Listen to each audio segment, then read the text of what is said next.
If you're complaining about me protecting my family, then leave this house. Do you even know this house belongs to my dad? If anyone is leaving, it's you. If your sister is so important to you, why don't you rent a place and live with her and her kid? I bet you're too lazy to pay for everything for all three of you. Shut up, don't make fun of me like that. My husband slapped me across the face. That's what happens when you don't listen to me. If you don't want it to happen again, do what I say. My name is Kate. I'm 34 years old and work in an office. I live with my husband, Corey, and our 6-year-old daughter, Michelle, in a small apartment that's perfect for our family. But recently, a problem started when someone moved in unexpectedly. That someone is my sister-in-law, Judy, out of nowhere. She showed up at our house with her 3-year-old daughter. She says her husband is abusive and that she's scared for herself and her daughter. According to her, he gets violent sometimes, so she left and came to stay with us. Her parents live in the countryside, and she didn't want to move there because her daughter just started kindergarten. Corey heard her story and invited her to stay with us without asking any questions. At first, I agreed to let her stay for a while. I thought it would be okay. But after a month, I started to question if Judy was telling the truth. She hasn't done anything to move forward, no sign of getting a divorce or finding a new place to live. She's been here a month now, and I'm starting to think she should be doing something by now. I haven't heard anything about her husband contacting her either. When I ask Corey, he just says, it's a private matter with Judy. I'm the one handling most of the household expenses, not Corey, so I need to know how long Judy plans to stay with us. To be honest, I want her to leave as soon as possible. If Corey won't do anything about it, I'll have to talk to Judy myself. Judy, when are you getting a divorce? Have you hired a lawyer? Have you found a place to live? But when I ask her these questions, she acts weak and says, I'm not ready for all that yet. She eats so much of the food I cook, and sometimes she leaves her daughter with me while she goes out. She comes home smelling like alcohol. When I tell Corey about it, he just says, she's been through a lot with her husband, let her be, and does nothing. I didn't know this before, but it seems like Corey is really attached to his sister. He spoils her, and she takes advantage of it. That's why she doesn't listen to me.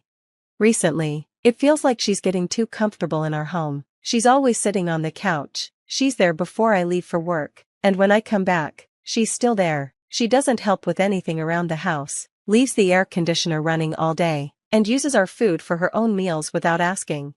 One time, I came home to find the groceries I bought for dinner were gone. I had to go back to the store to buy more.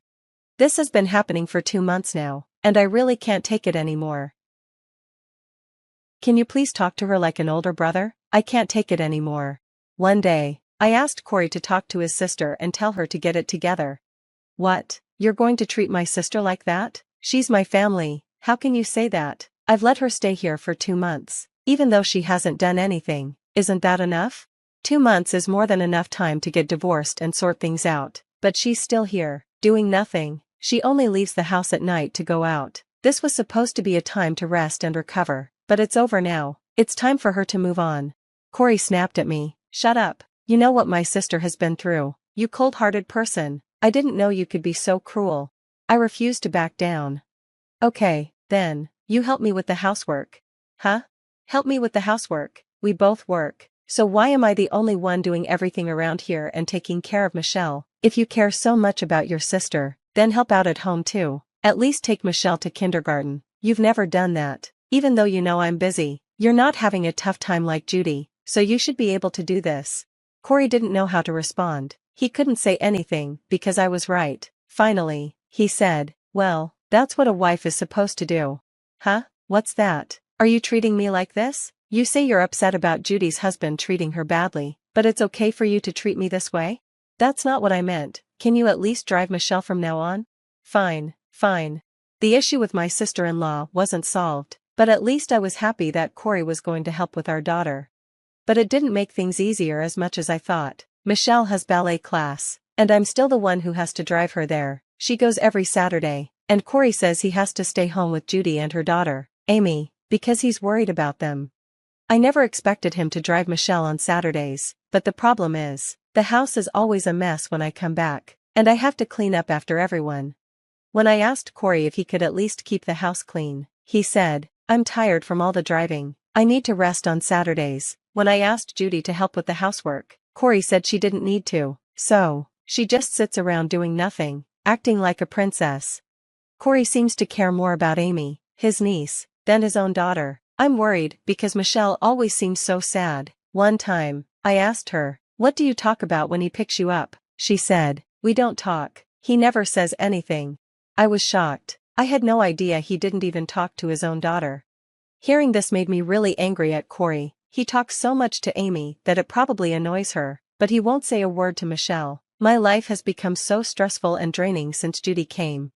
If she's going to stay any longer, I'll have to do something for my own sake, and that time comes sooner than I expect. While I'm in the bath, trying to relax from all the stress, I'm startled when I suddenly hear Corey shouting. I quickly throw on my clothes and rush into the living room. "Michelle, do you know what you just did?" "Huh?" When I get there, I see my daughter shaking with fear, tears streaming down her face. Corey is red with anger. No matter how many times Michelle apologizes, he yells, "You're a disgusting child, we need to beat that horrible attitude out of you," and doesn't listen to her at all. "Hey, calm down, think about what you're saying to her." I step in between Corey and Michelle to protect her. "Tell me what happened. I'll decide if you should scold her or not once I know." Michelle pushed Amy. She shoved her to the floor. "What? How could she push my sister's daughter? I didn't raise her like this. I can't believe my sweet daughter would push anyone like that." But when I look at Judy and Amy, I see Judy hugging and comforting Amy, crying. "That was awful what she did. You need to punish her, Corey," Judy says, glaring at Michelle and pushing Corey even more. Wait a second, maybe Michelle did push Amy, but why? She wouldn't just do that without a reason. Corey answers, "Amy wanted to read the book Michelle was reading, and then she pushed her." That's his explanation. Something doesn't feel right to me. "Michelle, I won't be mad. Can you tell me the truth? Did Amy pull the book away from you?" I ask gently, and she nods. "Maybe you were just trying to hold on to it, and then Amy slipped and fell." "Michelle?" I ask again. She nods repeatedly. I turn to Corey. "That's not what you told me." Michelle was just shocked by the sudden pull and tried to protect herself. "She didn't push Amy." "Shut up. That doesn't change that she hurt my niece." "What? Are you saying your niece is more important than our daughter?" "Of course she is. My family is the most important thing to me, so my sister's child is precious too. If you're complaining about me protecting my family, then leave this house." I'm disgusted. This man has completely lost it. No matter how hard I try, we'll never see eye to eye. "You do know this house belongs to my father, right?" Corey looks surprised. Judy looks upset. "What do you mean?" she asks. "So, if anyone is leaving, it's you. If your sister is so important to you, why don't you rent a place and live with her and her kid? You'll be happy, right, since you love your sister so much? But I'm not sure if your salary can cover expenses for the three of you." Corey's furious. "Shut up, don't make fun of me." He slaps me across the cheek. I feel a sharp pain on my cheek, and I'm sure it's turning red. That's what happens when you don't listen to me. If you don't want it to happen again, do what I say. I rub my cheek and say, "Fine, I'll do what you say," and leave. I pack my things, take Michelle's hand, and head to my parents' house. My parents are furious when I tell them what happened. "Divorce him, that's the only choice, and I'm going to make them leave that apartment," says my dad, who owns the apartment. But I know Corey won't leave the house easily, so I start doing some research to prepare myself. I contact my in-laws to get more information about Judy's husband. I thought they might know something about him, but they say they haven't heard from Judy. According to them, Judy and her husband are doing fine. I start getting more suspicious of Judy's story, but I've only met her husband, Stan, briefly, and I don't have his contact info. My in-laws only contacted him through Judy, so they don't know how to reach him either. "I heard he works at a company called So-and-so. Why don't you try contacting them?" they suggest. So, I go to the company where Stan works. I vaguely remember his face, so I figure I'll recognize him. I wait near the end of the workday and find him. When I call out to him, Stan looks startled. He quickly asks, "Do you know where Judy is right now?" For a moment, I wonder if Judy really was suffering, but it seems that's not the case. We head to a coffee shop so I can hear his side of the story. Apparently, Judy was the one causing the trouble. "Does Corey know about this?" I ask. "Well, it doesn't matter," Stan says. "I just want to help." So, with Stan and my parents, we head back to my house to confront Corey and Judy. When Judy sees Stan, she's shocked. How did you find me? Judy, you know you owe me compensation, right? Stan says.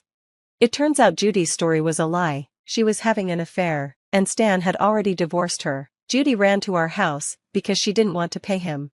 Stan couldn't reach Judy's parents because he didn't know how, and he was too busy at work to go to the countryside. He was ready to give up, but he managed to track her down through me. Are you still going to take your sister's side? I asked Corey. Of course, if she's cheating on him, it's his fault, he replies. Unbelievable. I'm done with Corey. I'm divorcing you, and I want you out of here. You're trespassing on my father's property. I've got medical records and a damage report for the slap you gave me. I'm filing a lawsuit for injury. Corey panics. Wait, you're joking, right? I'm serious. I'm done. We can talk, but I'm leaving. Corey begs, but I'm not changing my mind. Judy begs Stan to forgive her, claiming she has no money to pay him, but neither of us forgives them. I don't withdraw the report, and Corey gets arrested and fined. I also file for divorce and child support through my lawyer. Corey ends up with a huge debt. Judy has nowhere to go and has to pay Stan back. Her parents find out and disown her. Judy is sent back to their farm, where she works to pay off the compensation. Most of Corey's salary goes to paying his debt, and he's living in poor conditions now. As for me, I moved to an apartment near my parents' house so Corey can't show up unexpectedly. I'm living peacefully with my daughter. She's in elementary school now, has new friends, and is much happier. I'm focused on raising my precious daughter. Corey loved his sister too much and hurt his wife. What kind of husband does that? I don't know how these siblings turned out this way, especially with decent parents. At least Kate and Michelle are finally living peacefully. I hope they continue to live happily together. Thanks for watching. Please subscribe to our channel if you enjoyed this video, and see you next time.